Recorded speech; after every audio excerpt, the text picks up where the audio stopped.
स्वामी विवेकानंद कहते हैं, अगर आपको ईश्वर को इस दुनिया में अपनी आंखों से देखना है क्या, तो दुनिया के किसी मजबूर दुखी इंसान की सेवा करो। फिर उसकी खुशियों से भरी आंखों में आपको साक्षात ईश्वर ही नजर आएगा। फेमी एटनबरो यह नाइजीरियन के अरबोपति है। अरबोपति होते हुए भी वो दुखी थे और लोगों की तरह उनकी यही सोच थी कि मैं लाखों करोड़ों रुपए कमा लूं तो जीवन में सुखी हो जाऊंगा।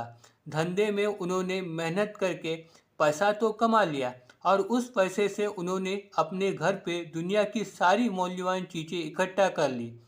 फिर भी वह दुखी थे। जिस सुख और शांति की तलाश कर रहे थे वो उन्हें प्राप्त नहीं हुई। एक बार उनके दोस्त ने उनसे कहा कि किसी एनजीओ के द्वारा किसी अपाहिज लड़कों को 220 चेयर्स अर्पण किया जाने वाला है। उसने उनसे यह विनती की कि वह यह 220 चेयर खुद के द्वारा प्रदान करे। वो खुशियों खुशी इस बात को राजी हो गए। साथ में उनके दोस्त ने उनसे यह आग्रह किया कि वह स्वयं भी इस समारोह में उपस्थित रहे। उन्होंने उनकी ये बात भी मान ली। वह उस समारोह में उपस्थित रहे और मासूम बच्चों में घुल मिल गए। व्हील चेयर पाने के बाद उन बच्चों के मुख पर वह प्रसन्नता खुशी देखकर उस नाइजीरियन अरबपति सेठ का मन भी शांति और प्रसन्नता से भर गया।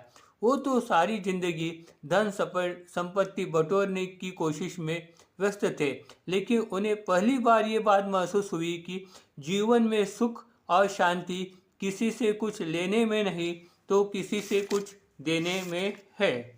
साईं बाबा ने अपनी पूरी जिंदगी दीन दुखियों की सेवा तथा गरीब लोगों की सहायता में बिता दी। उनके शुरुआती दिनों में वह गांव में घूम के बीमारियों की दवा पानी किया करते थे। उनके हाथ में गुण था जिसके वजह से वह कामयाब हकीम करके जाने लगे। कुछ काल बाद बाबा ने लोगों को दवा देना बंद कर दिया। वो अपने मस्जिद में उनके द्वारा प्रचलित धुनी से उदी देना शुरू किया। उनकी उदी रोग और कष्ट में संजीवनी का काम किया करती और लोगों के कष्ट हर लेती थी। शुरुआती तौर पर बाबा लोगों को दवा पानी तो करते ही थे, लेकिन साथ में बीमार लोगों की वो शुश्रूषा भी किया करते थे। आगे उनकी उम्र होने के बाद और अनेकों भक्तों का साथ मिलने के बाद वो उनसे ये सेवा किया कराते थे। एक बार एक महारोगी औरत साईं बाबा के द्वार आई। साईं बाबा ने अपने एक भक्त भीमाबाई को उसे अपने घर लेके जाके उसकी देखभाल का जिम्मा और तथा शुश्रूषा का कार्य सौंप दिया। बाबा के एक भक्त बालाजी पाटिल निवासकर एक बार अपने घर जाने की आज्ञा लेने साईं बाबा के पास आए तो साईं बाबा ने उन्हें कहा, अरे वो दगड़ू भाऊ बीमार है, उसकी तरफ तुम ध्यान देना। दगड़ू भाऊ धर्म से मुसलमान था। कुष्ठ रोग की वजह से उसका पूरा बदन सड़ गया था।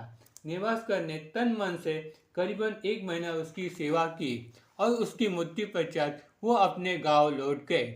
एक समय बाबा के भक्त दादा कहकर उनके घर पे उनकी रिश्तेदार औरत आकर रुकी थी।